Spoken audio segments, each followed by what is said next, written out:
The fires still smolder in our streets.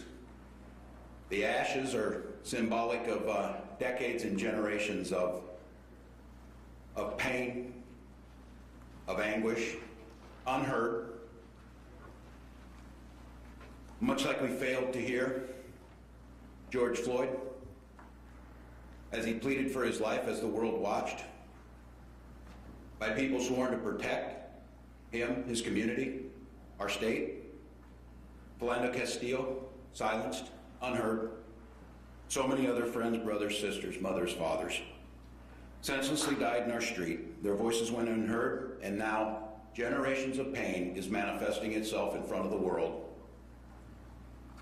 And the world is watching. One of the first people I called after seeing the video was Valerie Castillo, Philando's mother. We've become friends since the killing of Philando. And for those watching today who aren't familiar, Philando died in front of his loved one and his child, and left them behind, and left behind a grieving mother who has become an advocate for justice, an advocate for reform, but more importantly, an advocate for kindness and decency. And when I talked to Valerie, she said first and foremost, seek justice, seek fairness, and reach out and show kindness. What the world saw last night was not that. What the world has witnessed since the killing of George Floyd on Monday has been a visceral pain, a community trying to understand who we are and where we go from here. I'm joined today by Attorney General Ellison, by Major General John Jensen, the Adjutant General of the Minnesota National Guard, Colonel Langer of the Minnesota State Patrol, and Commissioner John Harrington. I spoke this morning with Reverend Jackson, who, much like Valerie, said a prayer for our state, said a prayer for over those grieving, said a prayer for peace, and then also said something very important. This is the moment where we start, but every time we get to this place, we never start the process to make sure it doesn't happen again. And that commitment amongst leaders in our community, watching this happen across the United States, watching another name be added, and for those of us who are old enough, to Rodney King, to Mike Brown, and unfortunately now we've added George Floyd. The situation on the ground doesn't allow us at this time to tackle those issues. The very assets in our community, our libraries, our businesses, those nonprofits and government entities, our light rail system, are all shut down from this. We have to restore order to our society before we can start addressing the issues. Before we turn back to where we should be spending our energy, making sure that justice is served swiftly, and that we learn something from what George Floyd gave on Monday. Now I want to just be very clear, and I'm going to have the team talk about what transitioned last night when the state assumed responsibility over the security near the 3rd precinct, where the state secured critical assets, and where the plan going forward to ensure that tonight our buildings do not burn, our citizens are secure, and that space that we're going to create allows us to get back to the conversation of serving justice and making sure that we're not adding to that list of unheard names. And I want to be very clear and speak to that community.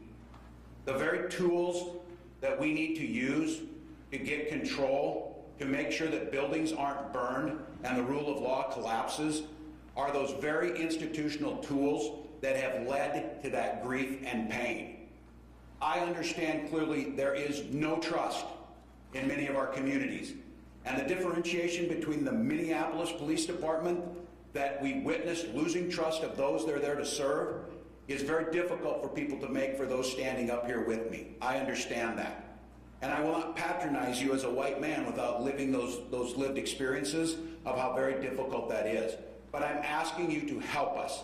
Help us use humane way to get the streets to a place where we can restore the justice, so that those that are expressing rage and anger and demanding justice are heard, not those who throw firebombs into businesses that our communities of colors have worked so hard to build back up areas that were blighted at one time and are thriving because of their entrepreneurship and their hard work. A library in an area where our children, as we know, are institutionally put behind, and the achievement gap for our communities of color is a shame on this state that we continue to admire by talking about and don't repair it. And that tool to help with that burned last night. So I want to just call out very, very clearly, as we put a presence on the street to restore order, it is to open that space to seek justice and heal what happened.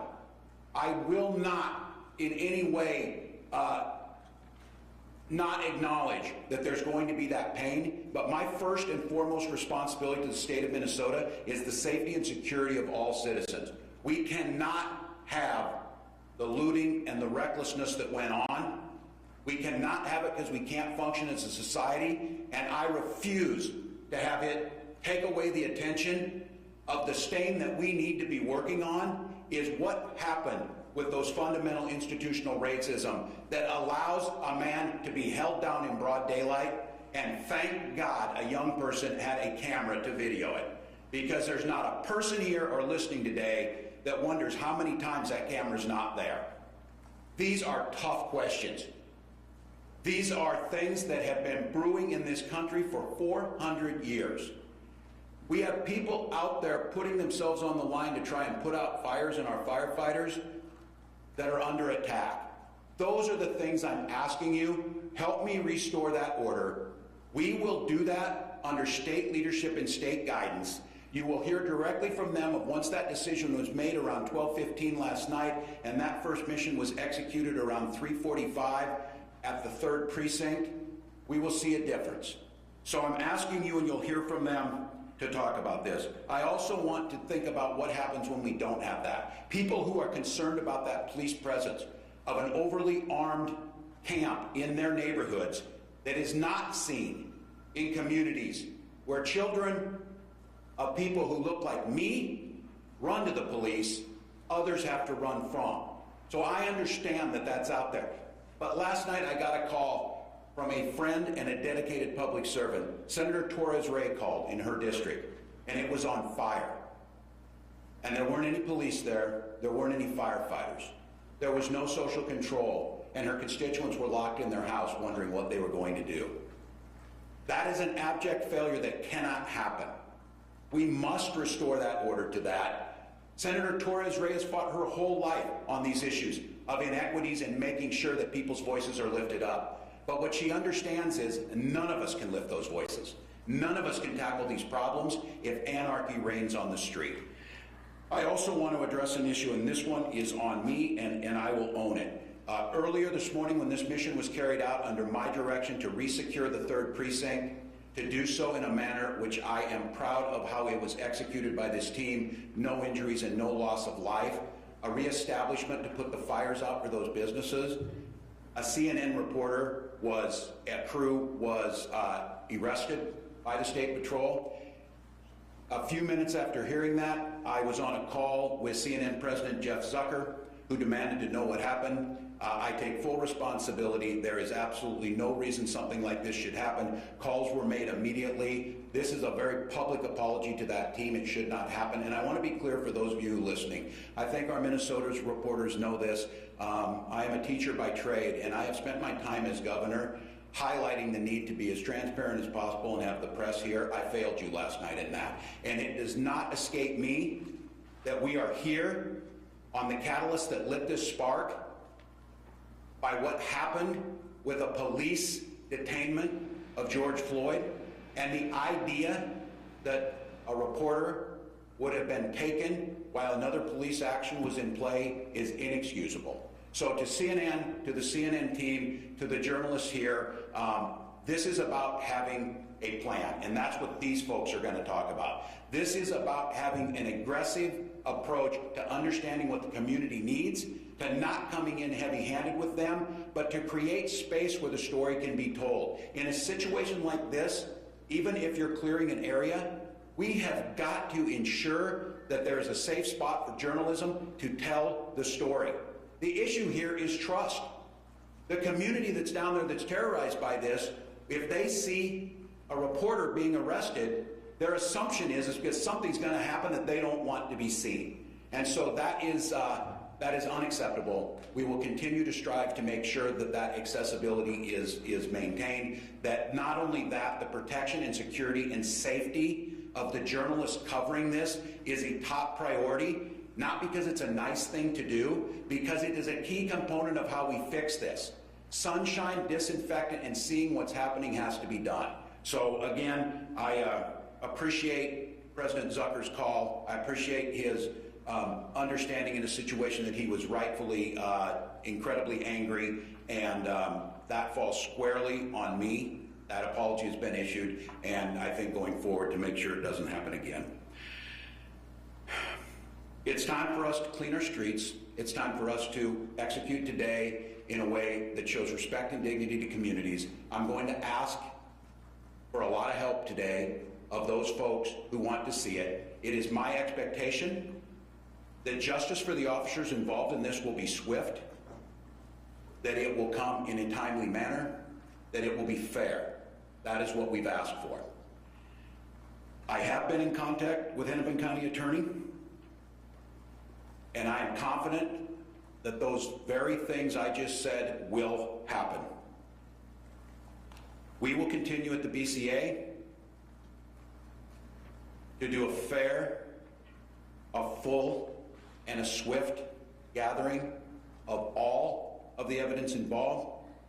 But I would reiterate again, for so many of us, not all that's done in every other case where all of that evidence is gathered before, and I would ask that the swift justice be carried out. So Minnesotans, your pain is real. The chapter that's been written this week is one of our darkest chapters, and we can choose a few things.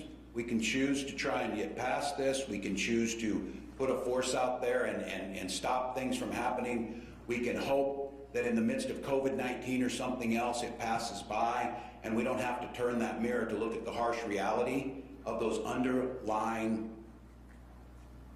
gaps, whether it be healthcare disparities, whether it be educational disparities in our communities of color, whether it be policing disparities in our community of color, whether it be wealth acquisition in our communities of color, are all very real. We pride ourselves on a state of openness. We pride ourselves on a state of being friendly. I've talked a lot about One Minnesota. That wasn't on display last night. I don't naively think everything heals and you come to the forefront and you say it'll be better. This is a community that demands and should expect more than words. They should expect results. Lieutenant Governor Flanagan and I have tried to make equity the center of everything we've done. But obviously in Minneapolis on Monday night, there wasn't a lot of equity for George Floyd. His family is probably wondering where the One Minnesota is for them. And that's on us as Minnesotans, us as the governor and the team that works with me, to put the things in order to establish order in our streets, to establish and rebuild trust in our communities, to lift those voices up, to be heard, not pleading for their lives, but demanding the changes necessary so no one else is put into that position. So I would like at this time to turn it over to Minnesota's Attorney General, Keith Ellison.